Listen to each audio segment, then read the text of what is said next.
this is Miss Wiles, and this is the quadratic formula.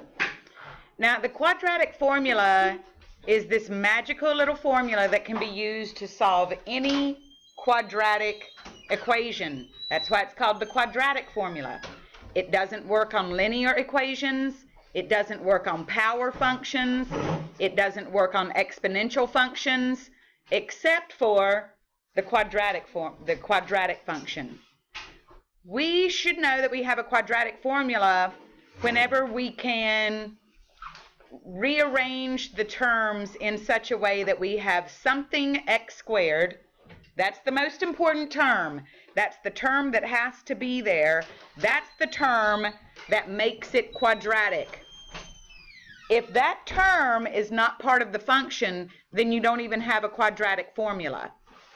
So we have ax squared plus bx plus c equals 0, or equals f of x, or equals y.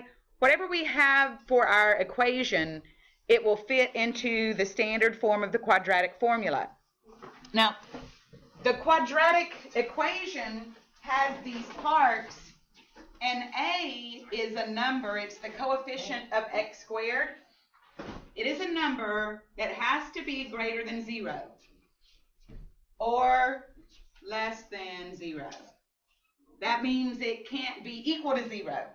Okay, I was writing that the wrong way. It just can't be equal to 0. Because if a was equal to 0, you would no longer have a quadratic function.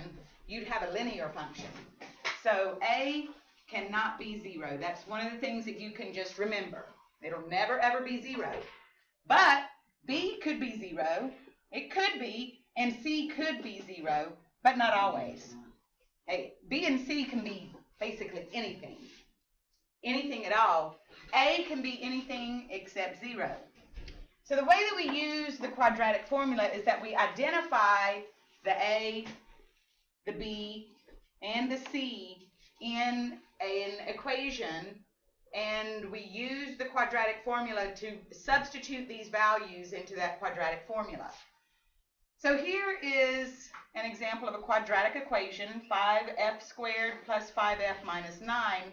And so we identify what a is, and what b is, and what c is.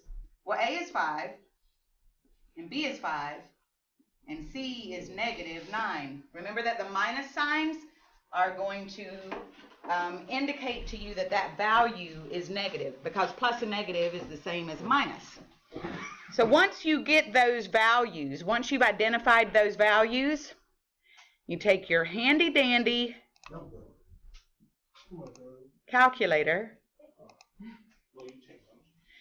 and you substitute those values into the quadratic formula.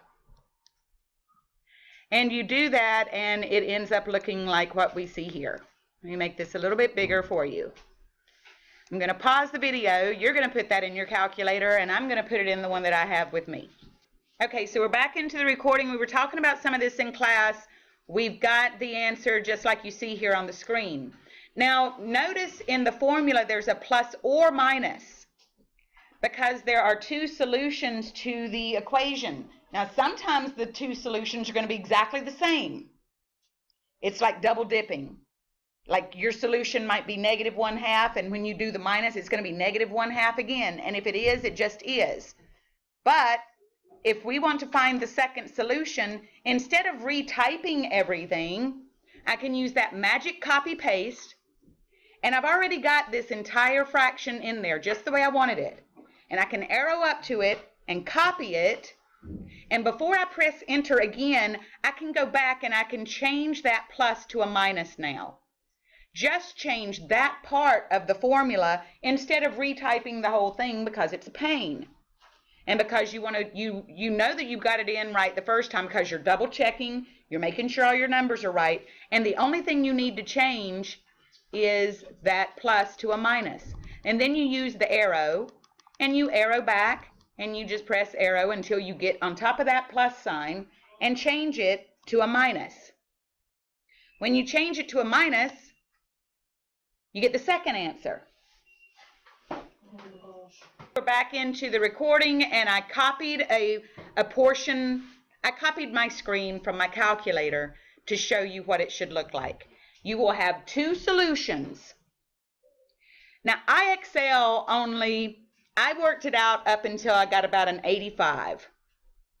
And if at that point it might want an exact answer, then that we'd have to talk. You and I would have to talk. If it gets to a point where it asks you for an exact answer, then talk to me. But what it's been, every one of the problems that I did, it said to give your answer as like a whole number or a decimal rounded to the 100th place or a fraction. So if you get an answer like -1/3, then just put -1/3. But if you get an answer like this 0.931782, give your answer as 0.93. And the other answer would be -1.93. You're rounding to the 100th place. So they're going to want you to put both of those answers in? They're going to want you to put both of those answers. They give you two places to put the answers. Okay. Two places to put the answers because you will have two answers. Now remember what I said though, because not all the time will the two answers be different. Okay. Sometimes, and I was working some out before y'all got here just to see, sometimes you'll do the first one, you've got your plus or your minus, whichever you decide to start with, and you'll get your answer to be -1. And then you go back and you change that plus to a minus, and your answer is -1 again. But they do want you to put the -1 twice. The reason that they're putting, I know why they're doing it, the reason they go ahead and put two answer places for every one of them is because two different answers is the most you'll ever have. But they don't want to just put one blank, because if they put one blank, you know you only have to do it one time. So they want you to go through the process of doing it twice. Now, like I said, there are, it's asking you to round, so we don't have to worry about the whole rationalizing the answer and doing it by hand. If, however, you get up to a higher score, it may come in to where you have imaginary solutions or something else. My plan is to get you to that point and then come in with a part 2 where we will look at the ones that we might have to do by hand. And that's all I have to say about that.